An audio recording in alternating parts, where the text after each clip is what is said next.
사무엘상은 엘리 제사장 때부터 사울 왕의 등극과 또 사울 왕의 죽음까지 역사가 기록되어 있습니다. 오늘 말씀드리려고 하는 사무엘하는 사울 왕을 이어서 다윗 왕의 등극과 다윗 왕의 40년간의 통치 역사가 기록되어 있습니다. 사무엘하는 일종의 다윗 왕의 전기라고 볼 수 있을 만큼 다윗 중심의 기록들로 가득 채워져 있습니다.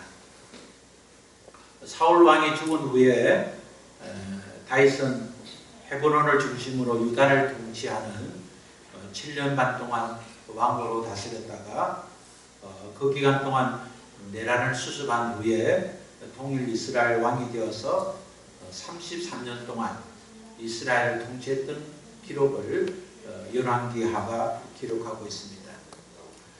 모든 사람이 그러하듯이 다윗도 모든 부분이 선하지는 않았습니다. 어떤 부분은 정말 한없이 선하기도 하지만 또 어떤 부분은 그와 반대로 대조적인 삶을 살기도 했습니다. 그럼에도 불구하고 다윗이 하나님께 큰 복을 받고 하나님께서 내 마음에 합한 자라 그렇게 칭찬을 받았던 이유는 어디 있을까를 오늘 본문을 보면 우리는 짐작해 볼 수 있습니다. 오늘 본문의 시작 7장 1절은 이렇게 시작하고 있습니다. 한번 같이 읽겠습니다.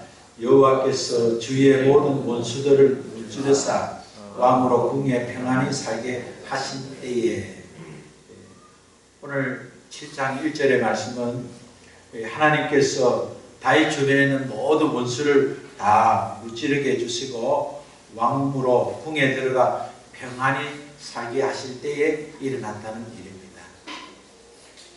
다윗이 오늘 중요한 선택을 할 때가 어떨 때인가? 그때가 바로 7장 1절을 기록하면서 그때는 바로 하나님께서 주위의 모든 원수들을 무찌르사 왕으로 궁에 평안히 살게 하실 때라는 것입니다.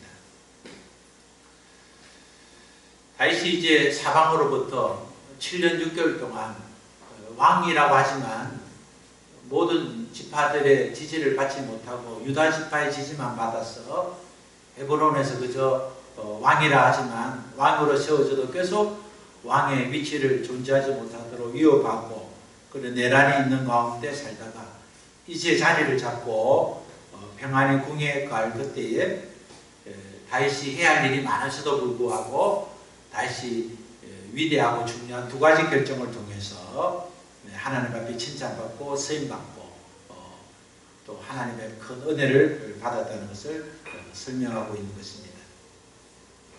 사울 왕이 죽은 후에 다윗이 왕이 되었습니다. 그러나 유다 지파 외에는 다윗을 왕으로 지지하지 않았습니다. 그러나 다윗은 유다 지파의 지지를 받고 헤브론에서 왕으로 살면서 통치하면서 사울이 떠났지만 사울이 죽고 세상을 떠났지만 그럼에도 불구하고 다윗을 왕으로 인정하지 않는 그때에 사울의 군대 장관이었던 아브넷은 사울의 넷째 아들 이스보셋을 요단강 건너편에 있는 도시 마나하임을 수도로 정하고 넷째 아들 이스보셋을 왕으로 옹립했습니다. 다윗이 왕이라 하지만 또 헤브론에서 왕으로 취임했지만 그때 나이 30에 하나님께서 그를 왕으로 세워주심에도 불구하고 지지를 받지 못하는 그때 심정이 어떻겠습니까? 다윗은 왕으로 인정하지 않는 세력들과 7년 6개월 동안 분쟁과 내란이 계속되었습니다. 그때 사울의 넷째 아들 이스보셋을 왕으로 옹립했던 군대 장관이었던 아브넬이 암살을 당하게 됩니다. 그리고 왕으로 옹립되었던 이스보셋을 또 피살되게 되면서 모든 내란이 종식되게 되었습니다. 드디어 다윗은 백성들의 지지를 받는 왕으로 취임하게 되었습니다. 특히 다윗은 여부수 족속이 차지하고 있는 땅을 탈환해서 그것을 예루살렘으로 정하고 그것을 수도로 삼았습니다. 그래서 예루살렘을 시온성 혹은 다윗성이라 부르게 된 것입니다. 뿐만 아니라 기회만 했으면 이스라엘을 침공하는 블레셋도 완전히 물려침으로 말미암아 다윗은 그야말로 강력한 왕권을 확립하게 되었습니다. 다윗을 왕으로 인정하지 않는 자들과 또 내란을 종식시키고 모든 백성들의 지지를 받는 왕이 되었기 때문에 뿐만 아니라 여부스 족속을 차지하고 있던 땅을 탈환해서 예루살렘이라 칭하고 수도로 삼고 늘 공격했던 블레셋도 물려치고 모든 이방인을 타파하는 그런 자리에 있었기 때문에 그는 이제 대외적으로 안정된 자리를 차지했지만 그럼에도 불구하고 그는 또 그 안정된 자리를 지속하기 위해서 많은 생각을 해야 되는 그런 시기에 있었습니다. 오늘 7장 1절에서 말씀하고 있는 것은 우선 다윗은 내외적으로 외외적으로 적들의 공격을 다 막아내고 또 블레셋도 다 물리치고 이제 온 나라의 왕으로 지지를 받게 되었고 뿐만 아니라 기란 여림이 아비나답의 집에 있는 법궤마저 옮겨서 모든 문제가 해결되고 평안히 지낼 수 있는 그때에 다윗이 결정한 중요한 것이 있었다는 것입니다.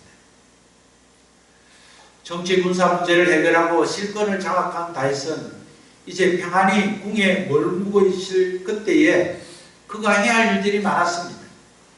다시는 내란이 생기지 않도록 이런 문제를 보완하고 또한 이제 실권을 잡았으니까 안전한 정치를 위해서 자신이 집행해야 될 일들이 많았음에도 불구하고 그가 가장 먼저 한 일이 있었다는 것인데 바로 그것이 7장 2절에 기록되어 있습니다. 7장 2절을 우리 한번 읽겠습니다. 왕이 선지자 나단에게 이르되 볼지어다 나는 백양목 궁에 살거든 하나님에게는 희장 가운데 있도다.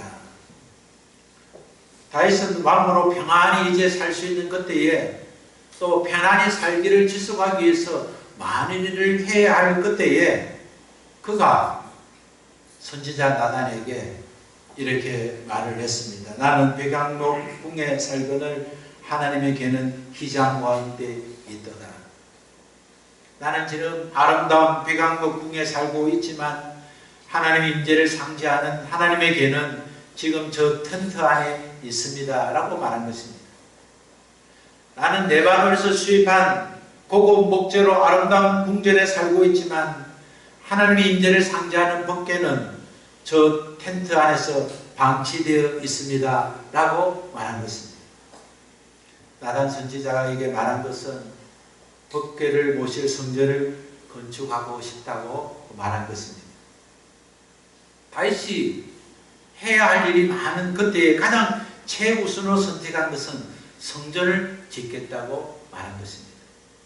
그동안 어렵고 힘든 세월을 보냈기 때문에 아직도 정치적으로 적들이 남아있고 반란 세력의 잔재가 있기 때문에 정적을 제거하는 일과 자신의 왕권을 확립하기 위해서 먼저 선택할 일이 많았음에도 불구하고 다윗은 최우선적으로 선택한 것은 성전을 세우려고 했던 것입니다. 다윗은 왕궁을 넓히고 그의 위엄을 나타내고자 하는 일을 선택하지 않았습니다. 다윗은 자신의 지적을 담긴 기념비를 세우고 자신의 위엄을 나타내기 위한 어떤 상징적인 어떤 문제를 해결하려고 하지 않았습니다. 다윗이 가장 먼저 선택한 것은 그는 성전을 건축하고자 했던 것입니다. 그때 다윗의 나이는 37살이었습니다. 성전을 건축하겠다는 의지를 선지자에게 밝혔을 때 나단 선지자는 왕이여 생각대로 하십시오 라고 말했습니다.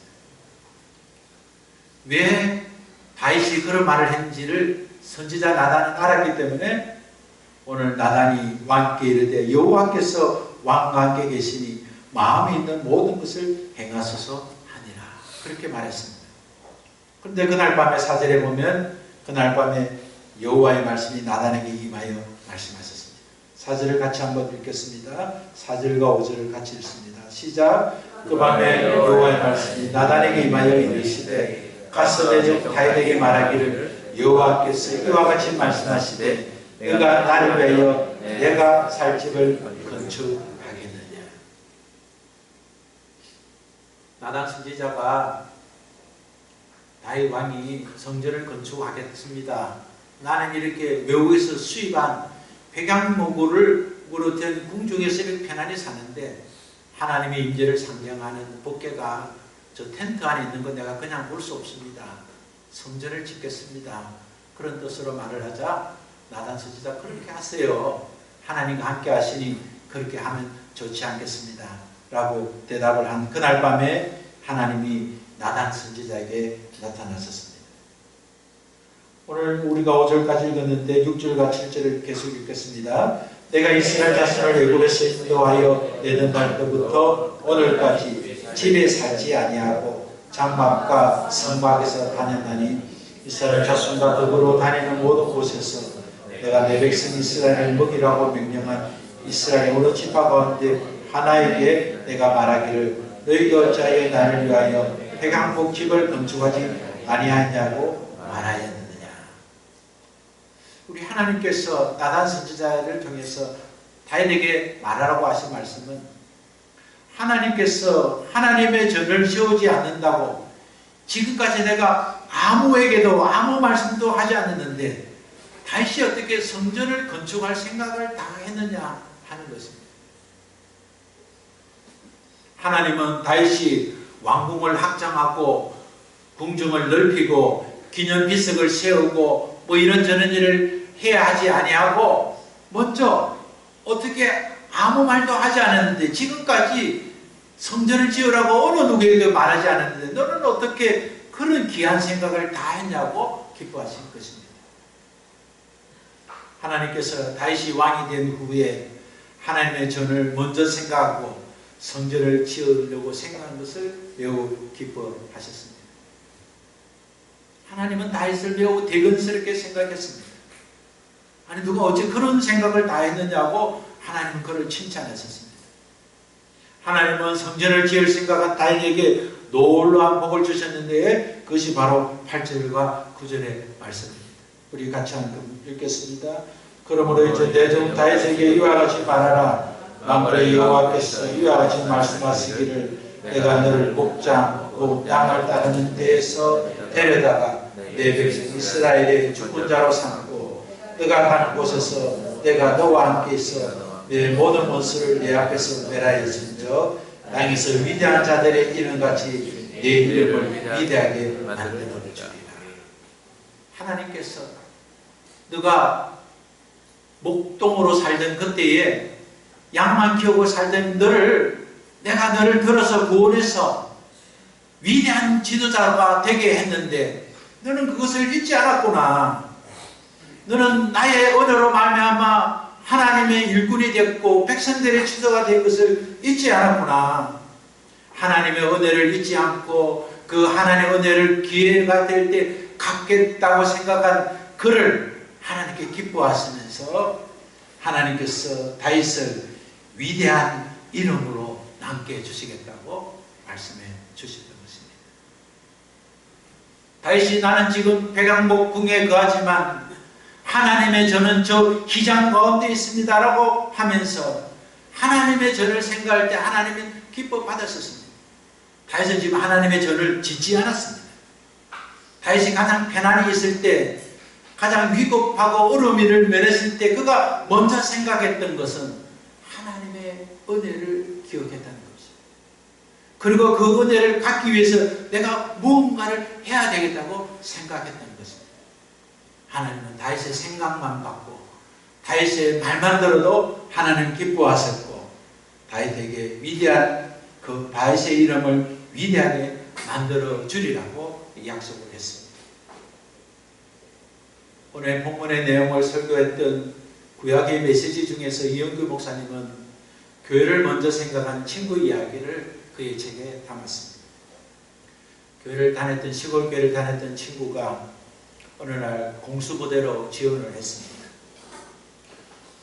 친구는 공수부대를 지원해서 모두 다 무수하고 힘들어하는 공수군들을 모두 자원하고 낙하 훈련을 받았습니다. 어떤 훈련은 참석 안 해도 된다는데 자원해서 참석을 하고 수당만 더 주면 어떤 훈련에도 자원하는 친구가 있었습니다. 그 친구가 왜 그렇게 했는지 그 친구의 사연을 듣고 온 교회가 울음바다가 되었다는 겁니다. 그 친구가 군의 자원에서 공수부대가 부원으로 된 것은 교회 종탑이 어려운 일에서 종탑이 떨어지게 됐는데 시골 교회다 보니까 가난해서 종탑을 수리할 돈이 없고 그래서 종은 늘 밑에만 있고 종탑에 달리지 못한 걸 보면서 청년이 내가 어떻게 하면 저 종탑을 바로 설 수 있을까? 내가 할 수 있는 일이라고 하면 군에 가는 것밖에 없고 어째도 군에 가야 되는 거 내가 공수부대를 자원해서 위험수당, 생명수당을 더 받아서 내가 종탑을 세워주겠다 생각하고 군에 가서 동기들이 훈련을 받다가 죽고 다치는 걸 보면서 그래서 두려워서 하지 못하는 상황이 됨에도 불구하고 한 번 더 떼내리면 위험수당 한 번 더 넣고 그 돈을 모으면 종탑을 세우겠다는 생각에 그가 빠짐없이 훈련에 참석해서 그 모은 돈을 그가 고향교회로 보냈다는 그 소식을 듣고 고향교회에서 울면서 마음을 합해서 종탑을 세웠다는 친구 이야기를 소개했습니다. 저는 교회를 섬기면서 교회 식구들이 주님을 사랑하지 않는 사람은 한 명도 없다는 것을 알고 있습니다. 표현의 방법만 다르지 교회를 사랑하지 않는 사람은 아무도 없습니다. 그래서 목사가 좀 잘못하면 좀 잘하면 부흥이 될 텐데 성도들의 어려움이 생기면 좀 더 잘하면 부흥이 될 텐데 어떻게 하든 교회들은 영혼 구원을 사랑하고 구원과 하나님이 교회의 본질을 회복하기 위해서 이 모양 저 모양으로 노력하지 않는 자들이 없다는 것을 알고 있습니다. 저도 뒤돌아보면 어려운 시절이 많았습니다. 상가교회에서 임대를 제대로 내지 못해서 여러 번 교회를 이사를 하고 또 교회 환경이 좋기 때문에 예배드린 자리에서 식사를 해야 되고 공간만 좀 넓으면 좀 모임도 하고 다양한 그런 환경을 쓸 수 있을 텐데 그렇게 하지 못하는 일로 통해서 힘들었던 그런 시절을 기억하고 있습니다. 저는 교육관을 오르내리면서 하나님께서 이렇게 넓은 공간을 주셨고 또 우리 교회에 이렇게 좋은 공간을 주셨는데 우리가 어떻게 하든지 영혼을 구원해서 이 빈자리를 다 채워야 되겠다 그런 생각을 하면서도 또 열악하고 힘든 상가교회를 하면서 또 어려워서 빈자리를 채우지 못해서 교인이 없어서 목사님이 강단에 섰을 때 사모님 한 분과 몇 년 동안 예배를 드리고 교인이 없어서 힘들고 교회 재정이 없어서 힘들고 그런 어려운 분들이 많은데 우리 교회가 이렇게 넓은 공간을 그대로 방치하고 있는 것이 옳은 일인가 그런 생각을 할 때가 많습니다. 저는 어떻게 하면 그분들을 도울 수 있을까? 사람들이 재정이 있으면 재정으로 기부하고 또 돈 있으면 돈으로 기부하고 가지고 있는 환경을 다 기부하는데 목사가 되어서 하나님 주신 은혜가 있는데 우리 교회가 받은 은혜를 어떻게 우리는 기부할 수 있을까? 저는 하루에도 수차례를 고민하고 생각합니다. 가난해서 지하에 살고 가난해서 월세 10만 원에 살 때 그냥 임대료 10만 원도 너무 크기 때문에 거기서 살다가 주인이 집을 떠나라 했을 때 이사할 곳을 못 찾아서 힘들었던 그때를 생각하면서 우리 교회 빈 공간이 있는 공간 그게 제가 꾸미면 그게 한 가정이 임대료 걱정 없이 살 수 있을 텐데 교회를 멀리 오지 않아도 가까운 데서 예배하고 하면 좋을 텐데 좀 더 재정이 들고 좀 더 환경이 나아지면 한 사람도 더 수용해서 같이 살 수 있고 또 어려운 교회를 도와주실 텐데 어떻게 하면 좋을까? 저는 그런 고민들을 하고 있습니다. 하나님께서 우리에게 주신 은혜, 하나님께서 우리와 함께 하셨던 그 은혜를 생각하면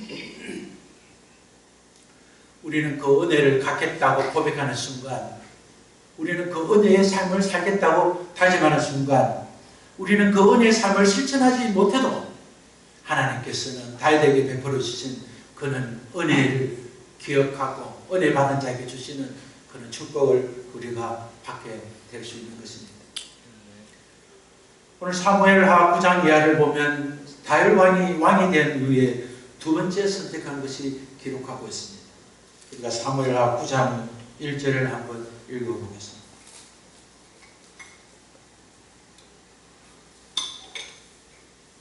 사무엘하 9장 1절 시작. 다시 이르되 사울의 집에 아직도 남은 사람이 있느냐? 내가 요나단을 말미암아 그 사람에게 은총을 베풀리라 하니라. 다시 이르되 사울의 집에 아직 남아있는 사람이 있느냐? 사울의 집이 어떤 집입니까? 7년 6개월 동안 왕이 되었지만 왕으로 인정하지 않던 집안이었습니다. 사울 왕은 죽었습니다. 사울의 집안 사람들과 사울의 첩동들이 다윗이 왕이 된 것을 반대하고 내란을 일으키고 결국 다윗 왕으로 인정하던 그 식구들을 오늘 다윗은 찾아서 요나단으로 말미암아 그 사람에게 은총을 받은 은혜를 받은 것을 자신이 갖겠다고 나선 것입니다. 다윗은 하나님의 은혜를 기억하고 내가 성전을 지어야 하겠습니다라고 생각한 이후에 그가 두 번째로 추진해라고 했던 것은 은혜 받은 사람에게 은혜를 갖겠다고 생각한 것입니다. 지난 7년 반 동안 계속된 내란은 사울의 식구들로 인해서 일어났던 일입니다. 지난 7년 반 동안 일어났던 아픔들은 사울을 통해서 그의 주변의 사람들로부터 일어난 일이었습니다. 이런 내전 속에 사울의 식구들은 모두 죽었습니다.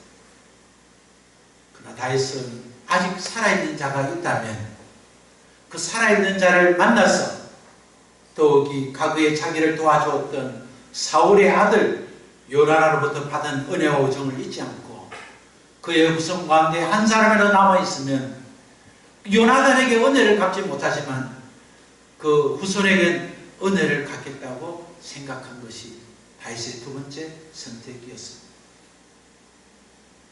사울 왕이 죽고 다윗이 왕이 되었지만 사울 왕가는 다윗의 왕위를 인정하지 않고 반란을 일으켰습니다. 이전에도 사울은 기회만 있으면 다윗을 죽이려고 하고 다윗을 추적했습니다. 다윗이 이스라엘의 적대적인 원수 블레셋의 적장 골리앗을 물리쳤지만 백성들이 사울보다 다윗을 칭송한다는 이유로 질투해서 다윗을 죽이기 위해서 군대를 보내고 저격수를 보내고 저격자를 보내고 암살을 시도했습니다. 기회만 있으면 다윗을 죽이려고 작정한 것을 다윗은 알기 때문에 다윗은 어쩔 수 없이 왕을 피하여 노브로 가드로 심지어 이방의 족속의 적장으로 도피하면서 생명을 구걸하며 살았습니다. 사울은 끊임없이 다윗을 죽이려고 했습니다. 그렇기 때문에 다윗이 왕이 된 후 왕궁에 들어가서 평안히 살 그때에 다윗이 결정하고 행동할 일은 이제는 다시는 그를 죽여가지 못하도록 사울의 후손들을 모조리 차단해서 완전히 차단하는 일이었을 것입니다. 그러나 다윗은 그렇게 하지 않았습니다. 도리어 왕이 된 다윗은 죽음의 위기에 섰을 때 자기를 구원해 주었던 요나단을 생각하고 지금 요나단은 죽었지만 그 후손에게도 은혜를 베풀고자 했던 것입니다. 다윗은 사울왕 당시의 비서를 통해서 요나단의 후손 가운데 생존자가 있는지 알아보게 했습니다. 그래서 지난 7년 6개월 동안 계속됐던 내란에서 사울의 후손은 다 죽었는데 살아있는 한 사람을 발견하게 되었습니다. 그가 바로 요나단의 아들 무비보셋이었습니다. 9장 3절을 한번 읽겠습니다. 시작. 왕이 이르되 사울의 집에 아직도 남은 사람이 없느냐? 내가 그 사람에게 하나님의 은총을 베풀고자 하니라 하니 시바가 왕께 이르되 요나단의 아들 나라가 있는데 발이 저는 자니이다 하니라. 요나단의 아들 무비보셋은 사무엘하 4장 4절에 보면 나이가 5살인데 난리통에 내란이 일어난 난리통에 유모가 아기를 업고 안고 뛰어가다가 넘어져서 아이가 다리를 절게 되었다고 기록하고 있습니다. 5살 된 아이가 7절을 보면 얼마나 웃었던지 이렇게 기록하고 있습니다. 7절을 보겠습니다. 다윗이 6절과 7절 읽습니다. 사울의 손자 요나단의 아들 무비보셋이 다윗에게 나와서 그 앞에 엎드려 절하매 다윗이 이르되 무비보셋이여 하니 그가 이르기를 보소서 당신의 종이니이다. 다윗이 그에게 이르되 무수하지 말라. 내가 반드시 내 아버지 요나단을 말미암아 내게 은총을 베풀리라. 내가 네 할아버지 사울의 모든 밭을 다 내게 도로 주겠고 너는 항상 내 상에서 떡을 먹을지니라. 5살 먹은 아이가 상이 어떤 상인지를 알기 때문에 다윗 왕이 오면서 보소서 당신의 종입니다. 그렇게 절을 하고 굴복할 뿐만 아니라 그는 너무 무서워서 아무 말도 못하고 두려워했을 때 다윗이 그에게 무서워하지 말라. 내가 반드시 내 아버지 요나단을 말미암아 내게 은총을 베풀 거다. 뿐만 아니라 너의 할아버지 사울이 가진 모든 토유 소유권을 인정해주고 너 것으로 해주겠다. 그리고 왕궁에서 함께 살도록 배려해 주었습니다. 사랑하는 가족 여러분, 우리가 지금 힘들고 어렵다고 해도 우리가 지난날을 돌아보면 현재는 지난날보다 훨씬 안정된 자리에 있습니다. 우리가 지금 어렵고 우리가 힘들고 고통스럽고 할 일이 많다 생각하는 이때가 우리의 지난날을 되돌아보면 하나님께서 평안히 살 수 있도록 인도해 주셨다는 것을 우리가 고백할 수 있습니다. 그때 그 시절을 생각하면 그때 그 시절의 소원이 이미 이루어지고 있는 일들이 수없이 많이 있습니다. 그럼에도 불구하고 우리가 여전히 더 필요한 것, 더 바쁜 일, 더 힘든 일을 우리가 생각하고 있다는 것은 우리는 시간이 가면서 우리의 소원과 기대가 변경되었기 때문인 것입니다. 오늘 우리 아직도 여전히 부족한 것처럼 보이지만 지난날을 생각해 보면 우리는 훨씬 안전한 위치에 있습니다.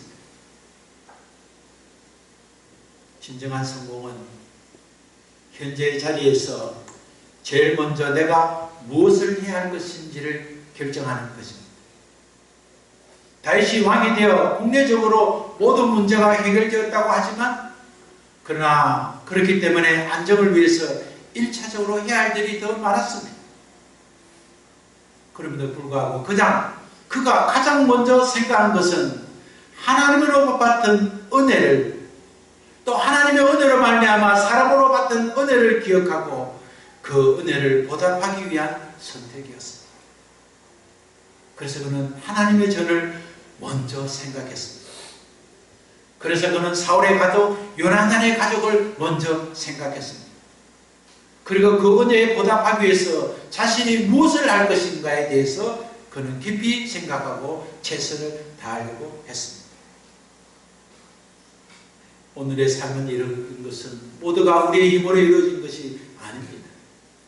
우리의 교회에서 우리를 사랑하시고 구원하신 하나님의 은혜가 있었습니다. 지금까지 나를 도와주신 하나님의 은혜와 하나님의 손길을 인해서 우리를 위해서 기도하고 가르쳤던 교회의 은혜가 있었습니다.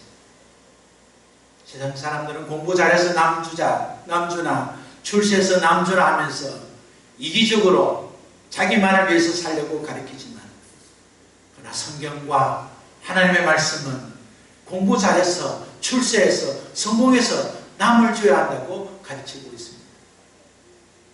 오늘 우리 교회가 또 여러분이 오늘 하나님께서 주신 은혜를 기억하고 우리가 기부하고 그들을 위해서 해야 할 일이 무엇인가를 우리는 생각할 수 있어야 합니다.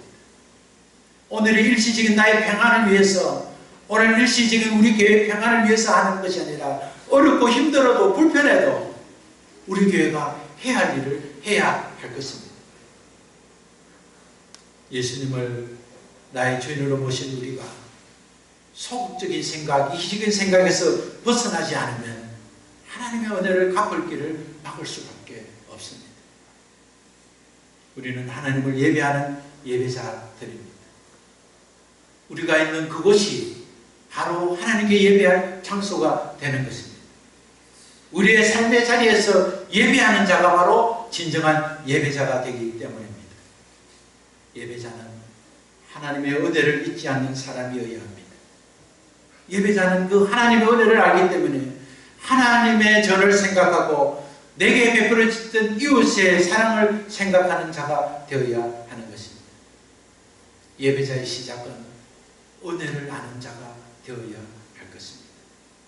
오늘 다윗이 진정한 다윗으로 성공했던 것은 그가 모든 것이 선해서 위대한 미치드가 된 것이 아니라 다윗은 어떤 부분은 선하지만 어떤 부분은 그와 대조적으로 악한 부분이 많았음에도 불구하고 그가 안정된 자리에 이르렀다고 생각할 그때에 하나님의 전을 생각하고 자기에게 베풀었던 은혜의 사람을 생각했던 것을 기억하면서 오늘 우리에게 주어진 그 자리에서 하나님의 은혜에 어떻게 우리가 보답할까를 생각한다면, 그리고 그 일을 위해서 우리가 무엇을 할 것인가를 생각한다면 우리도 여전히 선하기도 하고 악하기도 하지만 하나님께서 우리의 중심을 보시고 은혜 받은 것을 알고 은혜 베풀어 주신 하나님께 은혜를 고백하고 그 은혜에 보답하고자 하는 예배자가 될 때 하나님 우리를 사용하게 하실 것입니다.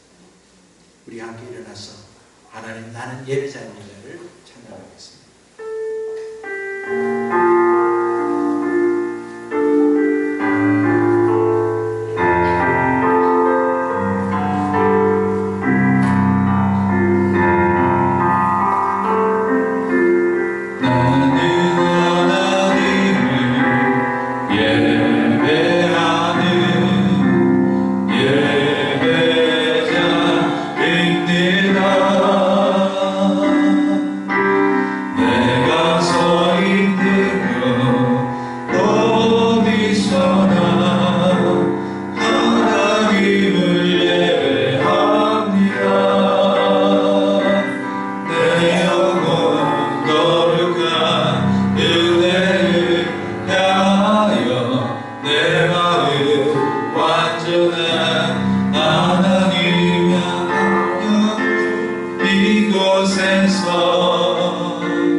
우리가 서 있는 그곳이 바로 하나님을 예배하는 장소입니다. 좀 더 나아지면, 좀 더 좋아지면, 좀 더 달라지면 하나님의 은혜를 우리가 보답하겠다고 생각하면 그 시기는 우리에게 오지 않을 것입니다.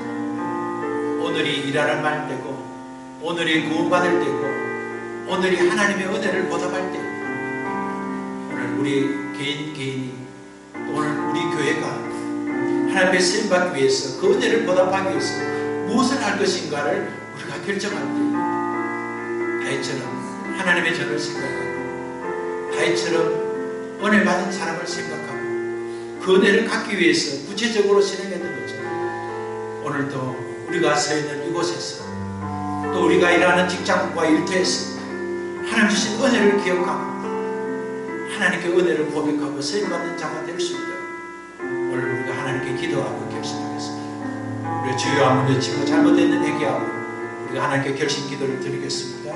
주여 하나님 우리를 사용해 주시옵소서. 하나님 우리는 예배자입니다. 하나님의 은혜를 받은 자입니다. 그리스도의 보혈과 그리스도의 구원의